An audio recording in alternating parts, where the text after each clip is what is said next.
আপনার পিসি স্পিড কেমন হবে তার যে কম্পোনেন্টসগুলোর উপর ডিপেন্ড করে তার মধ্যে অন্যতম হচ্ছে র্যাম। র্যাম মানে হলো র্যান্ডম অ্যাক্সেস মেমোরি। সিপিইউ মূলত এই র্যাম থেকে ডেটা নিয়ে সেটা প্রসেস করে। তাই র্যাম স্পিড যত বেশি হবে, ল্যাটেন্সি তত কম হবে, পিসি স্পিড কিন্তু তত ভালো হবে। তো র্যামে কিন্তু আমরা বিভিন্ন জেনারেশন দেখতে পাই, যেমন DDR4, DDR5 অ্যান্ড এখন সামনে আসছে DDR6।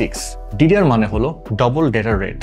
এটা এক ধরনের র্যাম টেকনোলজি যেটা এক ক্লক সাইকেলে দুইবার ডেটা ট্রান্সফার করতে পারে। তো প্রতি জেনারেশন ওয়াইজ কিন্তু র্যামের speed, bandwidth and power consumption আরো বেশি আপডেট হচ্ছে। তো আজকে আমরা জানবো র্যামের এই জেনারেশনগুলোর DDR4, DDR5 যেগুলো আমরা শুনে থাকি, এদের মধ্যে মেইন ডিফারেন্সটা কোথায়। তাহলে শুরু করা যাক। আচ্ছা, DDR র্যামের যাত্রা কিন্তু শুরু হয়েছিল সেই 2000 সালের দিকে। 1 জুন 2000 সালে কম্পিউটার সিস্টেমকে আরো বেশি ফাস্ট করার জন্য প্রথম লঞ্চ হয় DDR1 র্যাম। তারপর এখন DDR5 পর্যন্ত 5টি জেনারেশন লঞ্চ হয়েছে। যেহেতু এখন DDR4 এবং DDR5 বাজারে অ্যাভেলেবল আছে, তাই এগুলো নিয়ে আজকে কথা বলবো। আমার হাতে এই র্যামটা হচ্ছে DDR4 র্যাম।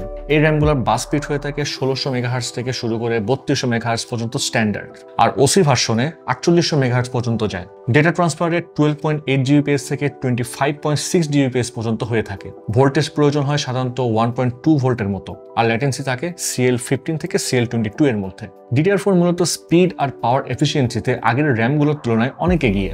এতে আরো স্টেবল সিগন্যাল থাকে, ইলেকট্রিক ইন্টারফারেন্স কম হয় অ্যান্ড মেমোরি ব্যাংকিং আরো আপডেটেড।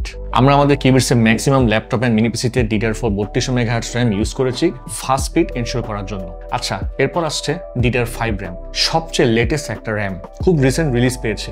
বাস স্পিড 4800 মেগাহার্টজ থেকে স্টার্ট করে ওসি ভার্সনে 7200 মেগাহার্টজ প্লাস, এমনকি 8400 মেগাহার্টজ পর্যন্ত পাওয়া যায়। এটার ট্রান্সফার রেট হয়ে থাকে মূলত 38.4 Gbps বা তারও বেশি। ভোল্টেজ প্রয়োজন হয় সাধারণত 1.1 ভোল্টের মতো, আর ল্যাটেন্সি থাকে CL32 প্লাস।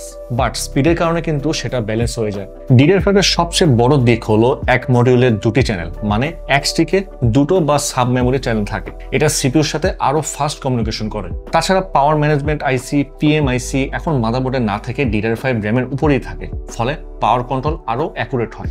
এখন যেহেতু DDR6 আসেনি, তাই বলাই যায় আরো কিছুদিন DDR5 রাজত্ব করবে। আমাদের কিবোর্ডসে মিনি পিসি লানিয়া R7 এ ইউজ করা হয়েছে DDR5 র্যাম, যার ফলে খুবই পাওয়ারফুল এই মিনি পিসি একটা ট্রেডিশনাল 1 লাখ টাকার ডেস্কটপ পিসির মতো এটা পারফরমেন্স দেবে, সাথে একদম লো পাওয়ার কনজিউম করবে। আচ্ছা, এখন DDR4 এবং DDR5 এর ডিফারেন্স কাজের পারফরমেন্সে কতটা ইফেক্ট পড়ে? গেমিং এর পার্থক্য খুব বেশি না, 5% থেকে 10% এর মধ্যে। But video editing, 3D rendering, virtual machine and AI model training এর মতো কাজে DDR5 অনেক এগিয়ে থাকবে। স্পেশালি যেসব অ্যাপ্লিকেশন মেমোরি ব্যান্ডউইথ হাঙ্গরি, সেখানে DDR5 এর ডুয়েল চ্যানেলে আর্কিটেকচার বেস্ট ডিফারেন্স এনে দেয়। তো আশা করি আপনারা এই ভিডিও থেকে বুঝতে পেরেছেন DDR কি, আর DDR4 এবং DDR5 এর এই জেনারেশনের র্যামের মধ্যে আসলে মূল ডিফারেন্সটা কোথায়। যে কোনো ধরনের কোয়েরিজ থাকলে কমেন্ট করতে ভুলবেন না, আর যদি কিউবিটসের ডিভাইস সম্পর্কে জানতে চান ভিজিট করতে পারেন qubits.io। আসলে যাচ্ছি, দেখা হবে পরে কোনো ভিডিওতে নতুন কোনো টপিক নিয়ে। সে পর্যন্ত ভালো থাকুন, সুস্থ থাকুন।